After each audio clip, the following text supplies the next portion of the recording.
பிரியமானவர்களே, சந்தோஷமா இருக்கிறீங்களா? இந்த காலை பொழுது உங்களுக்கு சந்தோஷம். ஏண்டா இயேசு உங்களை நேசிக்கிறார், உங்க கூட இருக்கிறார். அவர் கூட நடப்பதுன்னா பெரிய சந்தோஷம் தானே.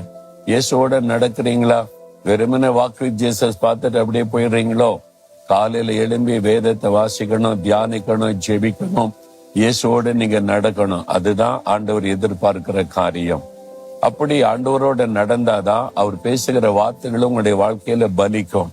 சும்மா பேருக்காக பார்த்துட்டு ஜெபிச்சிட்டு போனீங்கன்னா இல்ல, உண்மையா அவரை தேடணும், முழு இருதயத்தோட தேடணும்.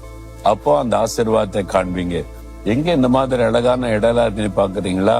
நான் சொன்னல, லாஸ் வேகஸ் பட்டணத்துல பெரிய பெரிய நட்சத்திர ஹோட்டல்கள் இருக்கிறது, சுத்தி பாக்குற இடலா இருக்குதுல்ல. வரக்கூடிய ஜனங்கள் மகிழும்படி உள்ள அழகழகால அவங்க செஞ்சு வச்சிருக்கிறாங்க. நீங்களும் பார்க்கும்படி அங்க நின்று நான் உங்களோடு பேசி கொண்டிருக்கிறேன். சரி, இன்றைக்கு ஆண்டவர் எனக்கு என்ன வார்த்தை சொல்றான்னு பாக்குறீங்களா? யோவான் 16:22 நீங்கள் சந்தோஷப்படுவீர்கள், உங்கள் சந்தோஷத்தை ஒருவன் உங்களை விட்டு எடுத்து போட மாட்டான் என்று ஆண்டவர் வாக்கு கொடுக்கிறார்.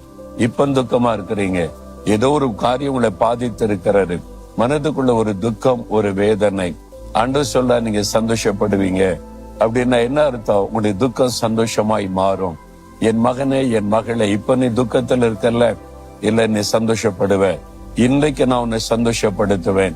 நம்மை சந்தோஷப்படுத்ததான் இயேசு பாடுகளை ஏற்றுக்கொண்டார். சிலுவையில உபத்திரப்பட்டார், நெருக்கப்பட்டார், வேதனைப்பட்டார், துக்கத்தை சுமந்தார்.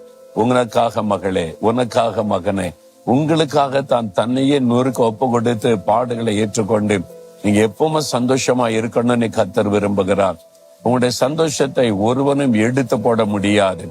யாரோ உங்களை உள்ள சந்தோஷத்தை பாதிக்கிற மாதிரி பண்றாங்கன்னு நினைக்கிறீங்களா? உங்களுடைய சூழ்நிலைகள் எதுவும் உங்களுடைய சந்தோஷத்தை பாதிக்க முடியாது. இயேசு கொடுக்கிற சந்தோஷம் நிலையானது. என்ன நடந்தால் இந்த சந்தோஷம் உள்ளத்துக்குள்ள இருந்து கொண்டே இருக்கும். அந்த சந்தோஷம் தான் இயேசு தருகிற சந்தோஷம். அதுக்குதான் சிலுவையில ரத்தம் சிந்தினார். அந்த இயேசு உள்ளத்துல வந்துட்டு அந்த மெய்யான சந்தோஷம் வந்துரும் பாருங்க. அதை யாரும் எடுக்க முடியாது, அசைக்க முடியாது. அந்த சந்தோஷம் உங்களுக்கு இருக்கிறா? இல்லாட்டா இன்னைக்கு இயேசுவே என் உள்ளத்துல வாங்க, நிலையான சந்தோஷத்தை எனக்கு தாங்க, என்னை சுற்றி என்ன நடந்தாலும் நான் உமக்குள்ள சந்தோஷமா இருக்கணும் அப்படின்னு ஒரு ஜெபம் பண்ணுங்க. இன்றையில இருந்து ஒரு மாற்றத்தை காண்பீங்க. உங்கள் சந்தோஷத்தை ஒருவனும் எடுத்து போட முடியாது.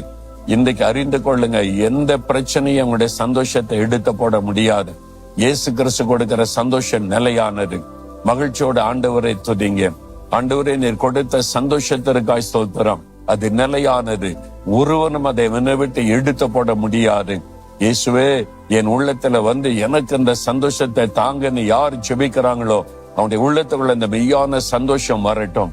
இயேசுவின் நாமத்தில் ஆமேன், ஆமேன்.